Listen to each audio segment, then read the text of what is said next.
the song that we're going to use for the line dance, and then we learn the choreography for the line dance, and then we dance once through. So if you are more at the beginning of your journey, you might want to tune into the first one. And this one we do a little bit more, we sometimes add a little something, or we do a little bit of nuance, or some arms, or what have you. So we're going to go a little quicker with this one. So the song, we're moving back in time by decades. For the early 1900s at this point as the outfits. And just kind of a note on the clothing, which had a big effect, of course, on your dancing. So skirts were getting lighter, but ladies still wore a corset, and even though it was supposed to be less uncomfortable than previous corsets, it looks horrendous. It was so painful. It was meant to kind of bring your body forward and your lower back, so you would have this look here, and you'll see as we move backwards, kind of this S shape. It's going to get even more extreme, but at least you could move a little bit more in these skirts, although it took until World War I when women really needed to be freed and they actually needed material for the war efforts that they were freed from the corsets. And at this time, ragtime was super popular, and so dances were very energetic. There was less of this very formal moving in prescribed steps and rhythms, and people really kicked up their heels and had a great time with it. So, yes, it's good. Get ready to really dance. So, before we start matcha of the day. So I'm a big matcha fan, as you might know, and this is matcha from Japan. It's organically sourced from farm to table, and it's amazing. And if you had seen it first after drinking it, it would have also been very beautiful. It was like layered, half and half. But I'm drinking it too soon. But Ari, what is today's offer? So the blue layer was a blue butterfly pea tea latte layered with a encha matcha latte. It's still a soda. It didn't hold its color the way. Actually, it did. All right.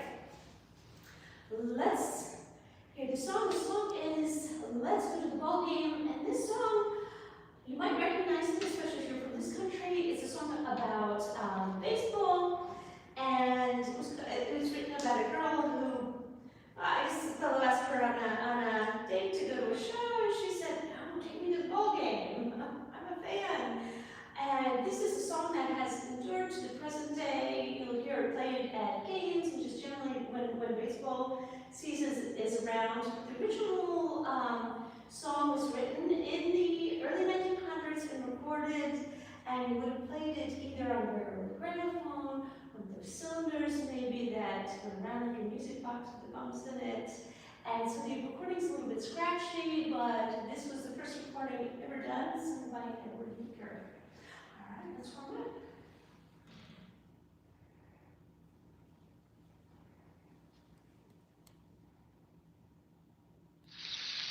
Take me out to the ball game, sung by Edward Meeker at its miracle.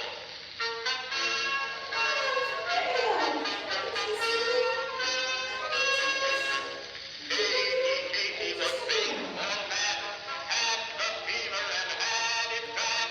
Just to for the home down through every two.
So we have a supporting leg and a working leg. So if my weight is over my supporting leg, I can lift up my working leg. So we're going to be doing a little of this, but it's going to be quick. So we're starting. My feet are doing. I'm stepping on our right foot, and a little hop, and then we move to the left foot. So let's see, I'm giving just a little, it's not really a jump, it's just, I'm not even straightening my knee, I'm just getting a little movement here, just enough to, just to get that hop. So it's not a lift down, it's just a, so, 1, 2, 3, and 4. And then from here, we're going to put that foot down, and we're doing chassé. If you haven't done chassé before, we're going to step right, and this left leg is going to almost kick it out of the way, and then we're going to rock on the right. So we're starting here, right, left, and rock to the right. So if you want to move quickly, as always, get your weight right over that leg that's moving, that's leading the movement.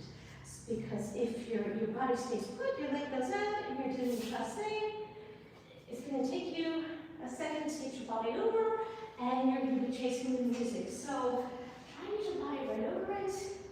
When your right foot goes out, you can get it over, and rock.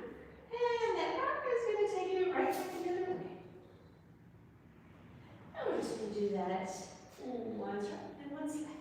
So far we have to step on the right foot, and one of these, and same rock, and then step heel, step heel, step heel, step heel. So, almost done. These are very short sequences.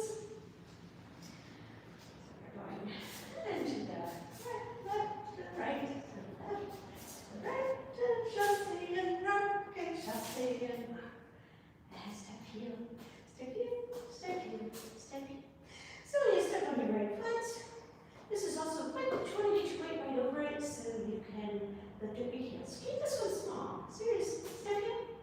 Step heel, just my weight is still going on the leg that I'm standing on. So all this is weight shifting. You're going here, shifting to this leg, shifting to this leg, shifting. If you're not up for jumping, you can just give your legs a nice kick, or you can keep them on the ground and just shift your weight from leg to leg. And if you do want to give them a nice form, you can come to points and do a bit of it more.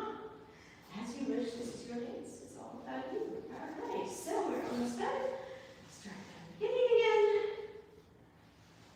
So we're also starting to wear less petticoats and slips and skirts underneath, so we're getting more freedom of movement. But it really wasn't until the Great War that they were able to escape from the confines of the corset.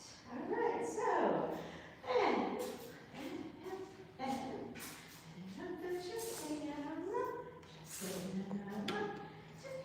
step heel, step heel, step heel, then we are going to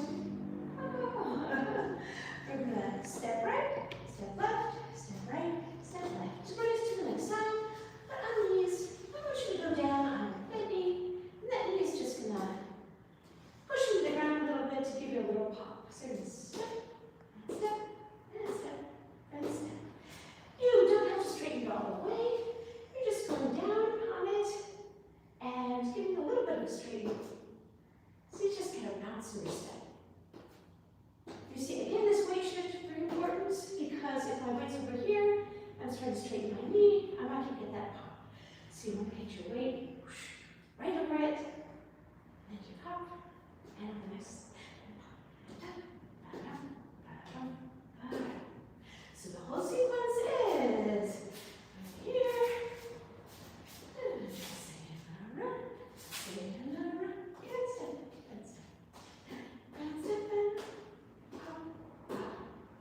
starting again from here. So if you want to do some arms, again, I'm trying to, as much as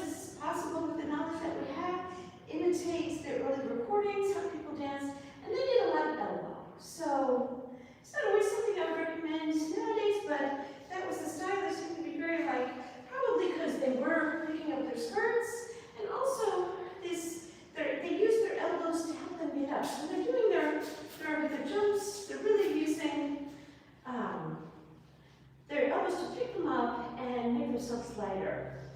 But if you're doing elbows, try to relax this lower arm, because otherwise you're going to get a very stiff movement. But if you're just doing elbows and leaving your lower arms relaxed, you'll get more just kind of that very kind of jolly early 1800s look. All right, so we're going to do it all the way around on stage wall, and we have one restart. A restart is when you do part of a sequence, and then you go right back to the beginning and start again. And that's where we end up on the music. Sometimes the music has an extra little bridge in there, which will take us off. Although line dancing, very often, it's not really matched exactly to the music, but we are going to do one restart, and that's when we get back to facing front. All right, so I'm going to start here, and I'm going to start.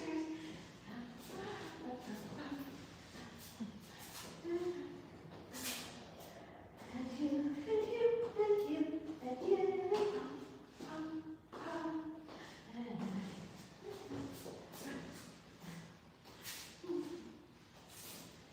Thank you, thank you, thank you. Shift your right hip. Very proper. Right shift each time.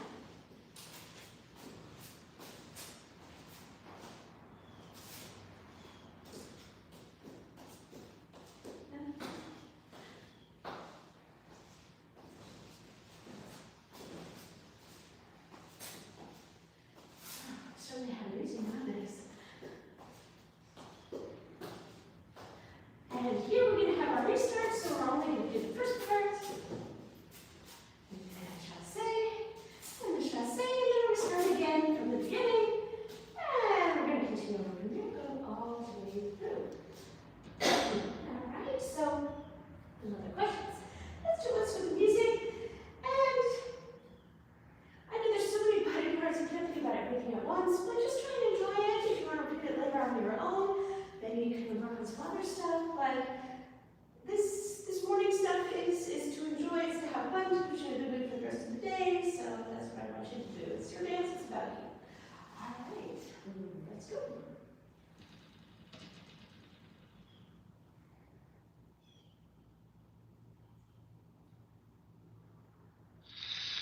Take me out to the ball game, sung by Edward Meeker at its miracle.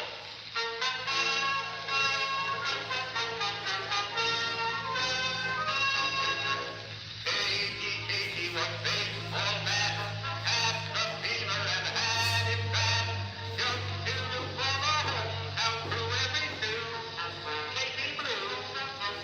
On a Saturday, her young beau called to see if she'd like to go to see a show, but Miss Kate said no. I tell you what you can do. Take me out to the ball game. Take me out with the crowd. Buy me some peanuts and cracker jack. I don't care if I never get back. Let me root for the home team. If they don't win, it's a shame. But it's 1, 2, 3 strikes, you're out at the old ball game. Get ready for restart. And restart. Katie saw all the game, knew the players by their first name, told the umpire he was wrong all along, good and strong. When the score was just 2-2, Katie knew what to do, just to cheer up the boys she knew. She made the game sing this song. Take me out to the ball game, take me out with the crowd. I need some peanuts and cracker jack. I don't care if I never get back. Let me root for the home team. If they don't win, it's a shame. But it's 1, 2, 3 strikes, you're out at the old ball game.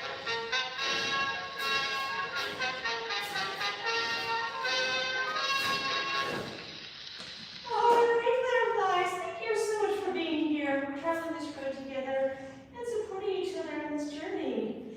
So we will see you on Friday in our time travels. And in the meantime, I'm sending all of my love to you this Wednesday. And hope you're all well.